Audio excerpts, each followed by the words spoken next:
It's time for Supply Chain Now Radio, broadcasting live from the supply chain capital of the country, Atlanta, Georgia. Supply Chain Now Radio spotlights the best in all things supply chain. The people, the technologies, the best practices, and the critical issues of the day. And now, here are your hosts. Hey, good morning. Scott Luton back with you here once again live on Supply Chain Now. Welcome back to the show. On today's show, we're not broadcasting from Atlanta, Georgia. We're here in Las Vegas, which is the center of the universe for the returns and reverse logistics market, industry, space, you name it. The Reverse Logistics Association Conference and Expo. We are continuing our live coverage of this gathering of supply chain and business thought leaders that are helping solve the challenges in the returns and reverse logistics space. So today's episode, really important to share with you, is brought to you by Recommerce. Recommerce Group Industries is an industry leader in a variety of things: return product management, return center services, remanufacturing, reprocessing, repairing, and recycling of consumer products. All the Re's. All the Re's. And all 4 times twice. That's right. All really important services in today's circular economy. Yep. You know, companies are looking for good partners that can help in all those areas. So learn more at recommercegroup.inc.com. Quick programming note: like all of our podcasts, you can find us on Apple Podcasts, on Spotify, really wherever else you get your podcasts from, including YouTube. Be sure to subscribe so you don't miss anything. Yeah. So.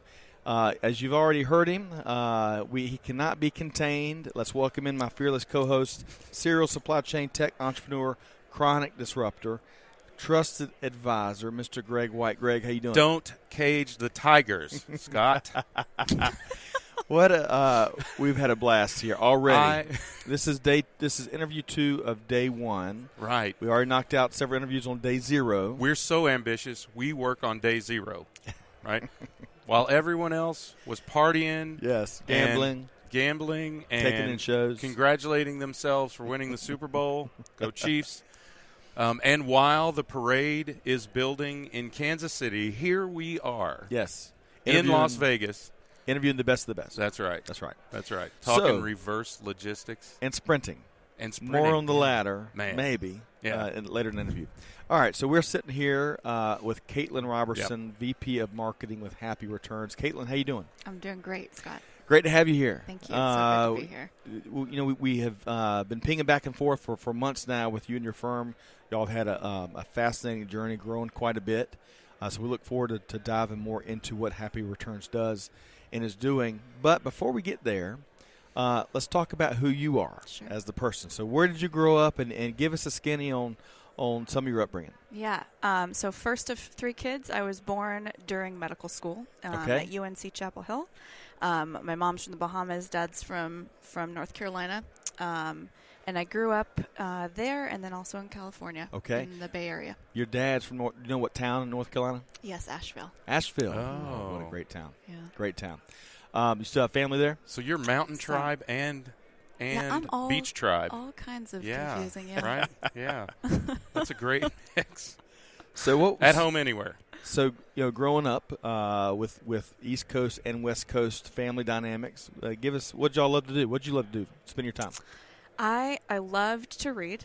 My favorite time of day, actually, was when we all piled in bed right before bed, and my mom would read us books. We each got to pick 2, and there were 3 of us. So she read 6 books every night before you went to bed? I did not think that was weird until I got older. That's a lot of hop on pop, right? I mean, right? It's a lot of words. That's a lot of Dr. Seuss books. What a great parent. What a great mom, though. Very much. That books, of course, play such a big role in kind of figuring out what your passion is in life, right?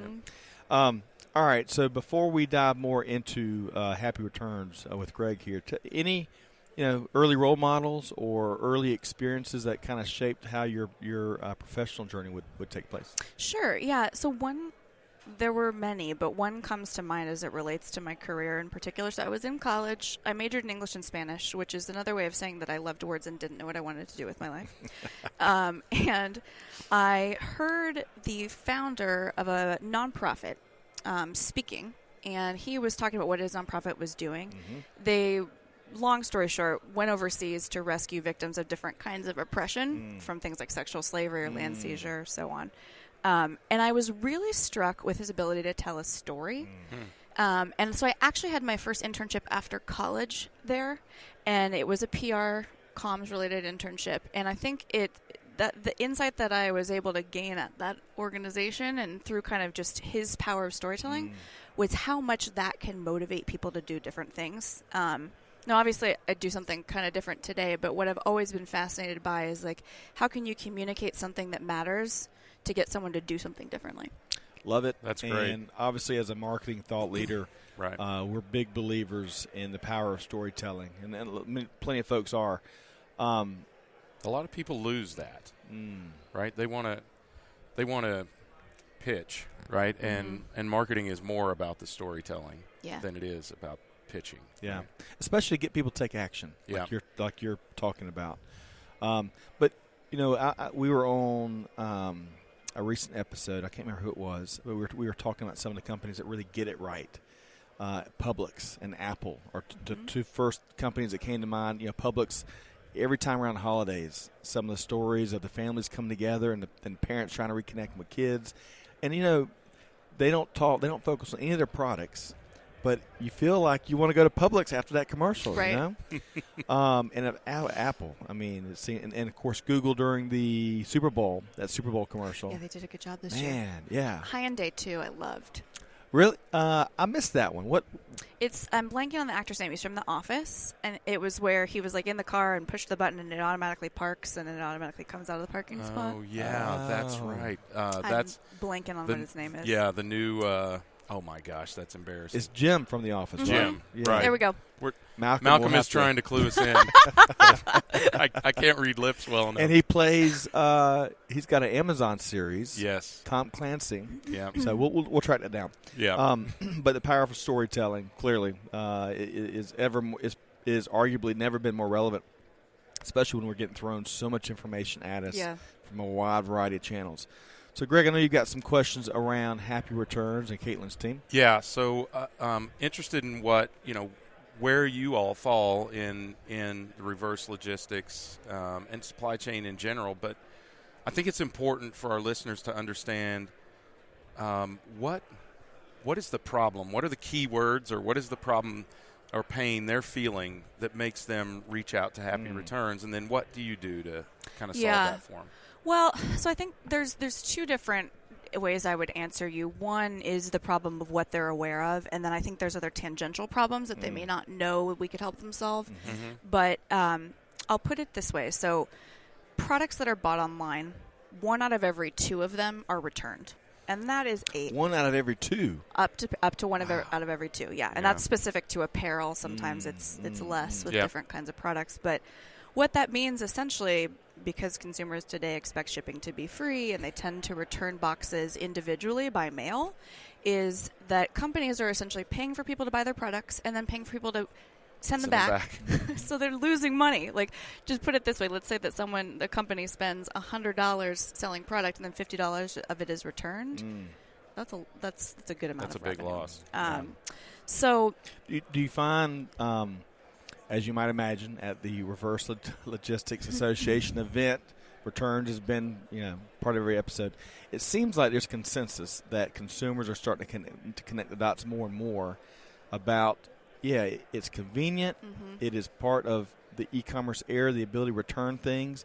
But it seems like more and more consumers are starting to figure out kind of the strain that puts on sustainability initiatives and whatnot. Do you feel that same way? 100%, and that's actually that gets to kind of the tangential issues. I think business leaders today are tasked with a new problem that I often refer to as the triple bottom line. Yep. So how do you take care of your business at the same time, your business profitability, right, at the same time that you take care of your shopper, at the same time that you take care of the world?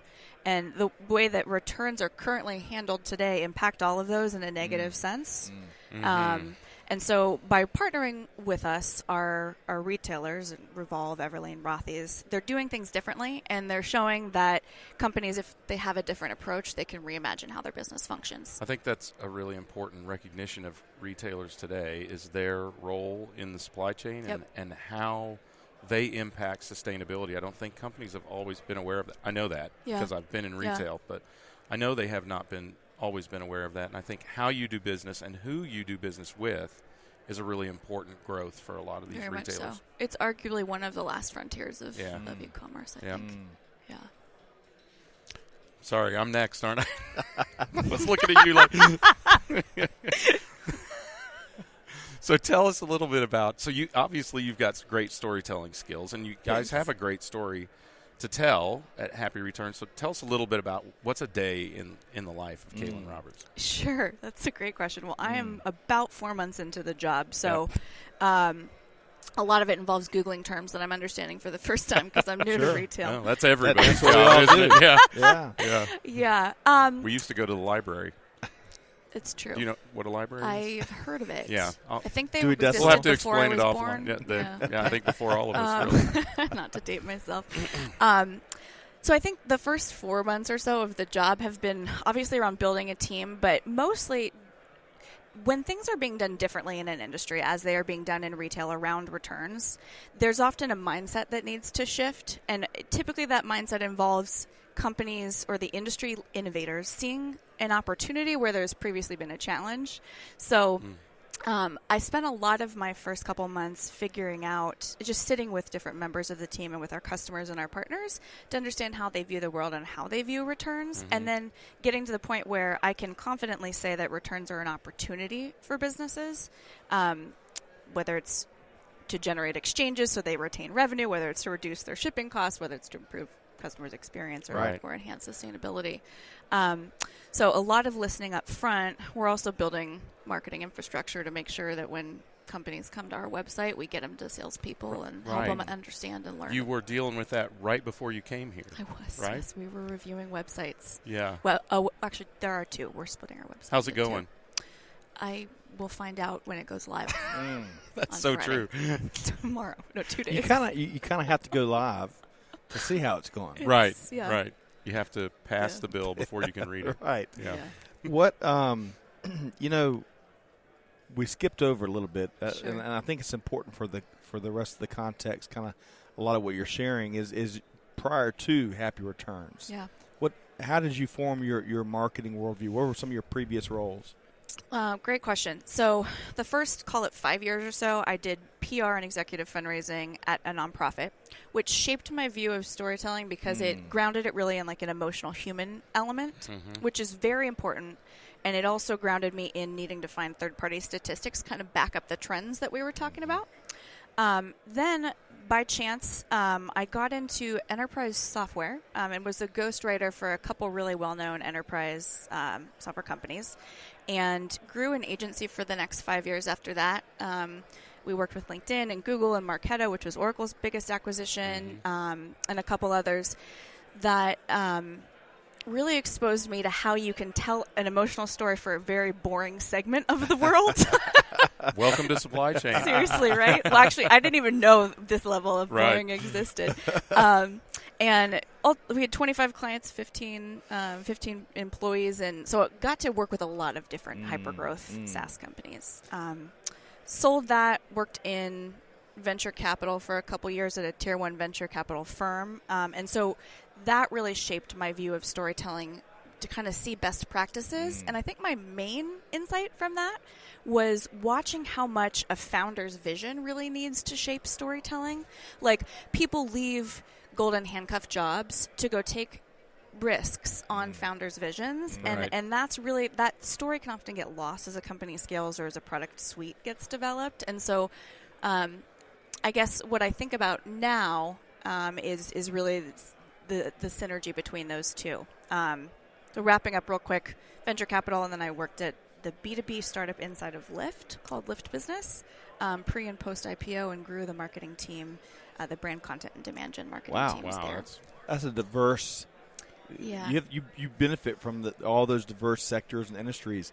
Well, and different points of view as well. I mean, different a lot points of of different view. purviews Right. on industry. I think the thread is I'm really drawn to founders that I resonate with, which is why I'm at Happy Returns. And then the other thing is I'm really drawn to challenges that can be turned around into opportunities through thought leadership and marketing.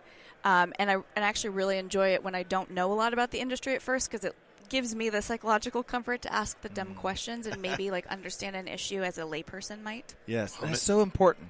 That asking the dumb questions, especially in supply chain, where we love our acronyms, we love how we talk about certain things. Hence all my Googling. Yeah, and that's the YouTube and Googling are like today's Funkin' Wagnalls, right? We all use that. But I got to go back to something you shared. Those were encyclopedias. Yes, sorry. Right? Yeah. Funkin' I was going to pretend like I knew what that Yeah. was. Funkin' Wagnalls. Funkin' Wagnalls. What was the other kind? Encyclopedia Britannica. Yeah. Britannicas, that I know. Yeah. So You picked the most obscure of an obsolete genre of product. Wait a How did second. you manage that? Wait a second. Last episode, who did you say? What was that analogy you Gladys used? Kravitz. So let's just ask Caitlin if she knows That's a good question. Gladys. I can't even say it. Gladys Kravitz. You know Not who that even is? heard the name once. No. Nosy Neighbor on Bewitched. The Wow. original Bewitched from the 60s that you have to watch on Were like you Nick even at Night. alive then? No, but And I'd ask- watch the replays. Asking how he wove that into the episode. I don't even remember how I wove it into the episode. You said it was something was so the good he modern forgot. day version of Gladys. Blockchain was the Oh, modern day blockchain. version. Yeah, that's right. Right? It's always watching. Yeah. Right. That's blockchain. All right. So back to one quick comment before Greg kind of dives deeper with Happy Returns. Sure. We just talked about kind of tongue in cheek. Supply chain is boring. We just kicked off a series. Called Supply chain is boring. Coined very tongue in cheek and sarcastically because supply chain is not what it was not even 10 years ago, right? And there's so many reasons why we've got to get the word out because the industry is fighting for the top talent, unlike ever before. And got a seat at the table. Yeah, it's got a seat at the ever table. That's how before. modern business happens. Yep. It never has had a seat at the table from a. There's a reason why you're seeing chief supply chain officer positions created more and more, because that's what can you get done these days, even in this digital world. Apple's CEO is their ex-chief supply chain officer. I mean, we're gonna see a lot who would more have of that. ever thought, first of all, that a title like that would ever exist? Because it's 4 letters, not 3, like all the other C-suite positions. So Right. we got to do something about that. So Chris Barnes, the first episode, sat down with Dr. Ben Kaczynski, from Emory University, big time supply chain guru. Yep. So we're going to see. Yeah. I know Ben, and I know that he's not boring. So I think it'll really be interesting if Chris can draw the boring out of Ben. Yes. Well, it's been well received thus far. So It more is. to come. The irony supply of the chain title. is boring. So that's going to be some T-shirts. So I love how That's how we're. Tweet that. Yes. That's how we're Tweet that. reaching a naive audience, Right. I mean, you alluded to it before. You have what I call the blessing of naivete, because either through lack of knowledge or clear knowledge or lack of attention, which is where most of any company's prospects are, you have to speak to them in kind of dumbed down terms. Yep. Yeah. And it's really helpful to do so because then they get you. And that's another thing that makes storytelling so impactful, is because it resonates with people. They're like, oh, I get Right. how that works. Right. So that's a great insight. Yeah, it is. Kindred spirits here. We fitting right in. So, Greg, let's talk more about Happy Returns. Let's talk more about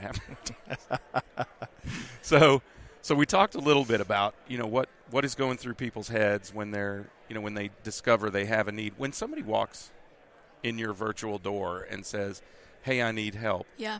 What's the pain? I mean, what do they think? You mentioned that they might think they're solving one thing and there are a lot of other things they can solve, but what really draws them to you? I guess what we're trying to understand is if somebody is out there going, do I need what Happy Returns does, what hurts them the most right now? Is it that margin loss that you were talking about? So I think what they're aware of is the number of returns they're getting and how much it costs. Okay. Generally, though, it's that elephant that people want to sweep under the rug, because returns are something that everybody hates. I think the big on the industry side. Yeah, Well, on the Consumers industry don't side. enjoy it either. All right. Yeah. I guess. Yeah. Good point. Yeah. Yeah. in terms of why they're excited to work with us, I think a lot of it is related to that, which is we're the only provider that provides software and reverse logistics. So from the moment that a shopper gets on your website, a retailer's website, and says, I want to return or exchange this, all the way to when they ship it back, drop it off at a store, and then it's sent to a hub and processed. Most vendors offer siloed solutions. Yeah. And so this is a way for someone to kind of get returns off their plate and have more time to focus on why they might actually be in retail. Interesting. So you're the inverse of a fulfillment facility, whatever that is. A returnment facility, right? I mean, there are companies out there, and they've existed for a while. eBay Enterprises, and of course Amazon does that, and lots of other companies, Shopify, where you just click the button, and from that point on, it's handled. But you're doing the same on the reverse logistics side, aren't you? Correct. Just click the return button, and you guys have it from there. Mm-hmm. That's great. Yeah, I think, especially D2C brands, but like you think about Birkenstock and recently Nike and all these other brands that are leaving Amazon.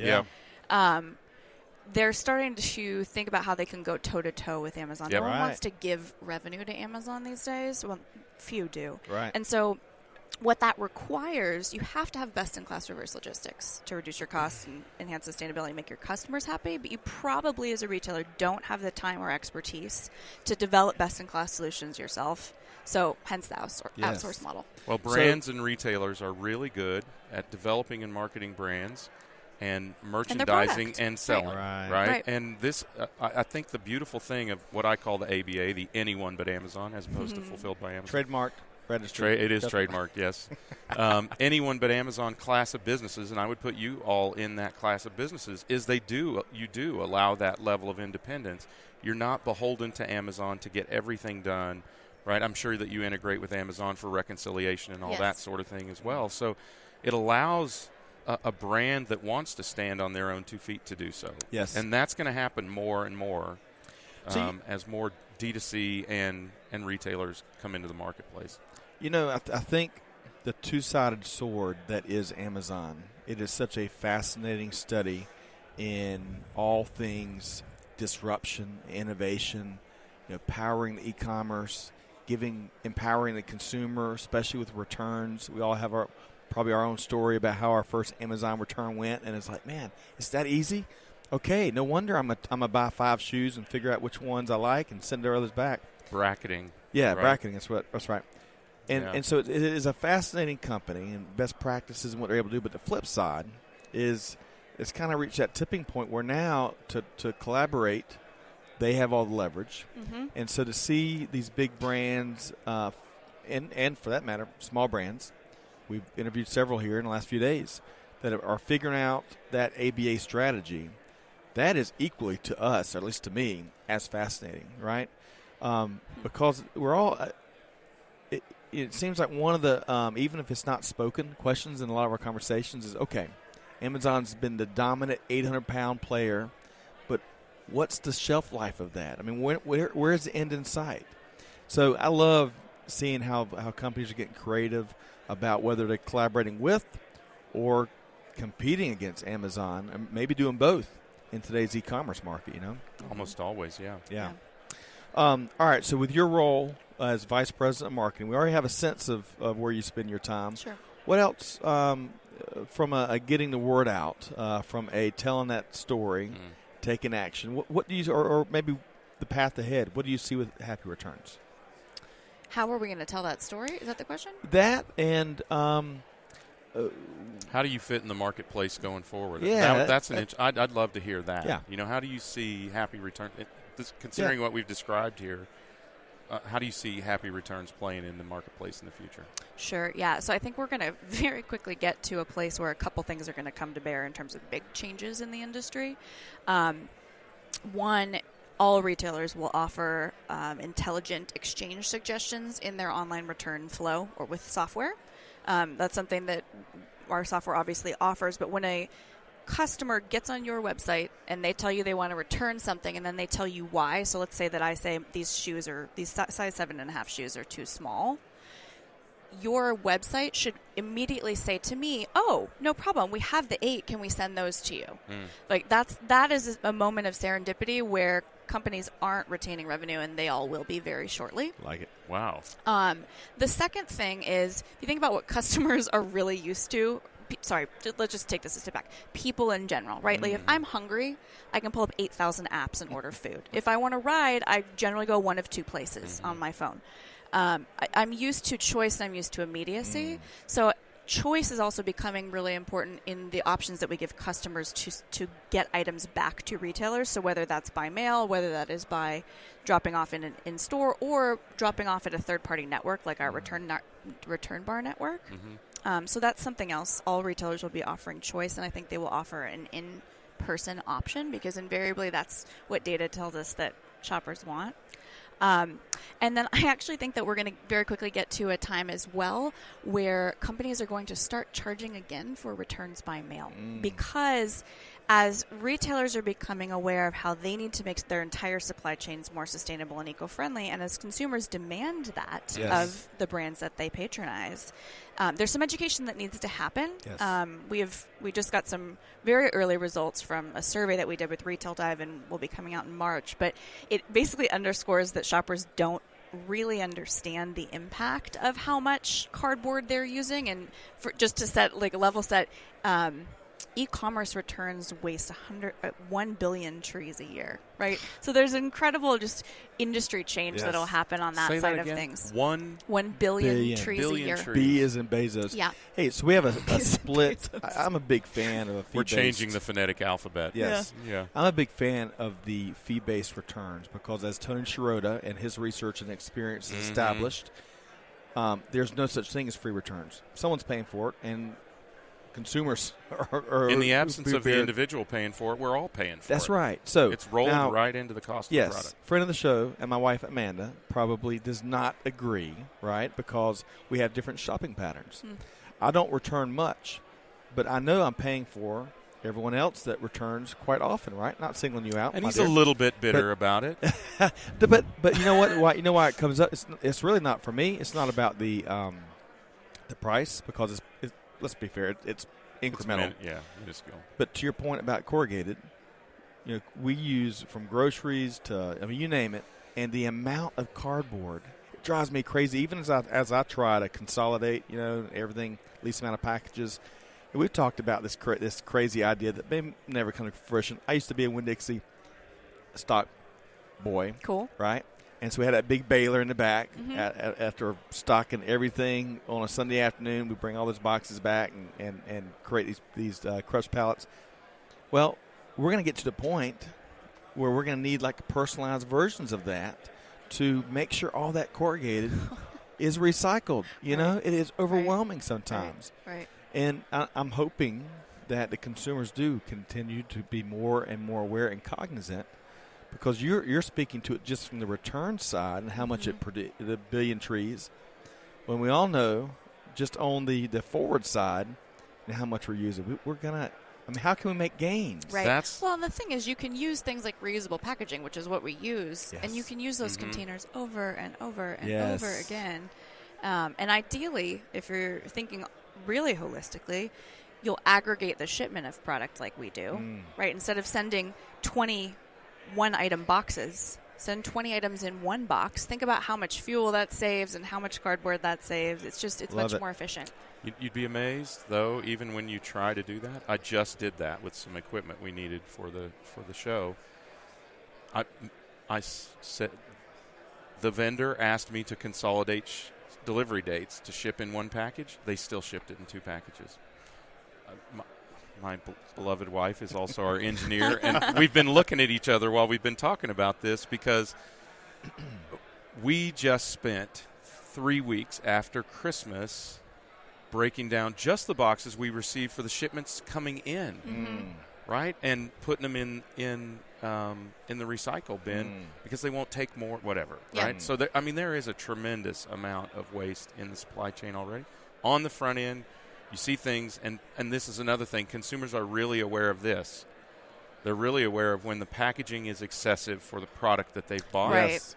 What they're not aware of, and I think this goes to your point, They're not aware of their impact, and they aren't going to be aware of their impact until it costs them something. Yes. Yeah. It's all about economics. Very much so. That's a right? good point. I mean, we're all environmentalists until it costs us something to do it, right? I mean, And then some of us still are, even beyond the cost. Well, we all hope. You said hope, Yes. right? I think we have to motivate with economics. Yeah. Yes, right? good point. Because Yeah. consumers are not going to.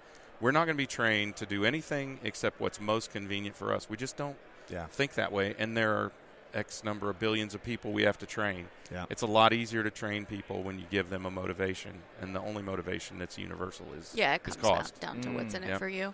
If I can give you one more answer, I'd love please. to. The other kind of like how we fit into the ecosystem, but it's more of a trend of what I see among direct-to-consumer brands in particular. Yeah. The digital experience and the physical experience are very difficult to merge, and yet that is an expectation from shoppers. And so we've seen companies that are just online, right? And then sometimes they're starting now to go and open stores, like Rothy's, Right. for instance. They've had one in San Francisco, they're now opening their second, third, fourth, and fifth. And then you've also got the other end of the spectrum, the big box retailers that are consolidating their number of locations, and we're all very familiar with the retail apocalypse Right. kind of headlines of how many companies are going bankrupt and shutting stores down. And I think that and this is what I love about the where the world is headed, this win-win-win idea. I think we're headed to a time where you don't have to choose either or from the perspective of stores, and that's where third-party networks are going to be coming into play. So, for instance, with something like a return bar network, which is where PaperSource or Simon Malls or Office Depot or Cost Plus World Market, Bed Bath & Beyond, where they host return bars in their stores where products that are bought from our retailers, so Rothy's and Revolve and Huckberry and American Giant, shoppers can come in with their item, no box, no label, no tape, drop off that item and get their refund immediately. That's a great way for the retailer to enable really simple and seamless and amazing experience. It also has a sustainability element and a cost reduction element because the product's then aggregated back to our hubs and reusable packaging. But it's a great way for retailers across the industry to partner, because all of a sudden, let's say that I get a PaperSource coupon while I'm in the store for $5 off, and I buy a couple cards or I get a product gift wrapped or whatever it is. There's all of a sudden, people are starting to benefit in ways they need. So in this case, foot traffic and conversion. Yeah. So I think that's somewhere we're headed soon, too, where this outsourcing model, companies are going to move away from feeling like they need to own their storefronts. Yes. It's not unlike the way that they have moved away from owning their own warehouse networks. I mean, there are tons of fractional warehouse providers, right? So I could see ultimately that happening, right, where somebody hosts mini stores within a store, if you will, right? And a play from that playbook, not exactly what y'all talking about, but Toys R Us and Target through the holidays. You know, Toys R Us's website actually went to Target's fulfillment, and I think even the transaction was made on the Target infrastructure. So all types of different collaboration taking place, whether it's two big brands like that or lots of the players. Yeah. All right, so let's shift gears a bit as we start to wind down the interview, and let's what's one topic or issue or challenge outside of kind of the happy return space that you, the supply chain leader, it's on your radar more than others right now? I would say it's that triple bottom line that I spoke about. I think whether it relates to reverse logistics or not, companies are being held to a higher standard as they think about staying in business to also take care of their employee base as well as their customer base and their partner ecosystem, and then holistically together stay in business and then also take care of the planet. That's something that I'm fascinated by. I'm a big believer that challenges eventually give you a much better solution, and I think those challenges are pretty significant. Well, and the retailers hold all the power there, so they can definitely make it happen. Right? I mean, if you are the customer of your suppliers and you want your suppliers to act ethically and in a sustainable manner, all you got to do is ask. They have to, or else you have the ultimate control. You can choose to do business with somebody else. Right? Well put. I'm glad that retailers are starting to take the fore there. Yeah. Okay, so how can our listeners get in touch or connect with you and learn more about Happy Returns? Sure. So Happy Returns website is probably the best place to go, happyreturnsplural.com. And me personally, LinkedIn is probably the best way. Definitely not Twitter. Really? No. Is Twitter not on it at all? Or no, I'm on it, I think. Yeah. Twitter it's like it's hot and cold. Either you love it and you love using it daily, or you absolutely hate it and you don't have any interest. And it's such a weird thing like that. But happyreturnsplural.com. Yes. And LinkedIn, and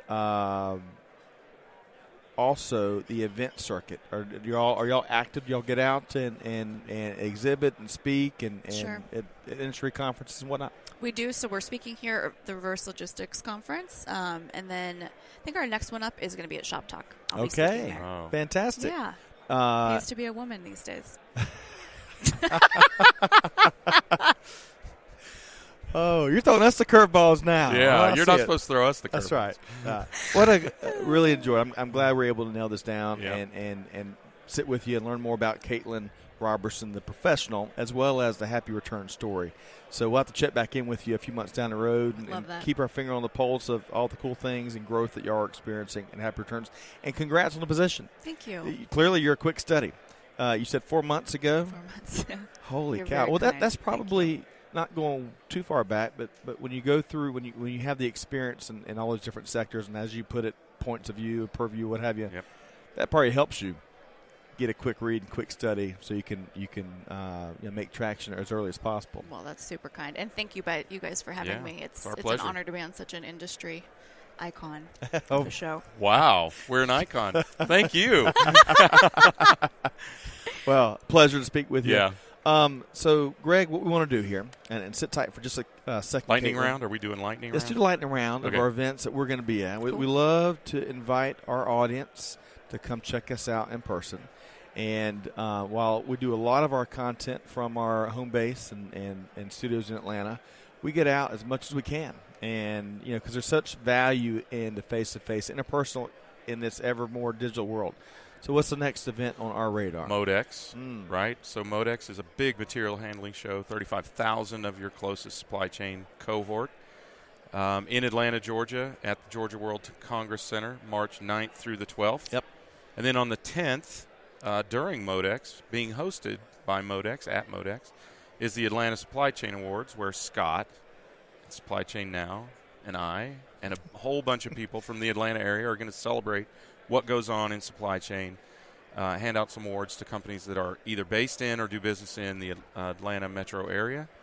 So get some nominations in. That's at AtlantaSupplyChainAwards.com. Modex is Modex, M-O-D-E-X, show.com. Yep. And it's so Modex, which, as Greg mentioned, the largest supply chain trade show in North America, free to attend. So go to modexshow.com to register. The Atlanta Supply Chain Awards.com, that very complicated naming of Yes. that website. Same I don't know where we came up with that. Yeah. But nominations are open through February 15th, and we were very fortunate to have Christian Fisher, President and CEO of Georgia Pacific, serve as our keynote this year in year 2 of this event.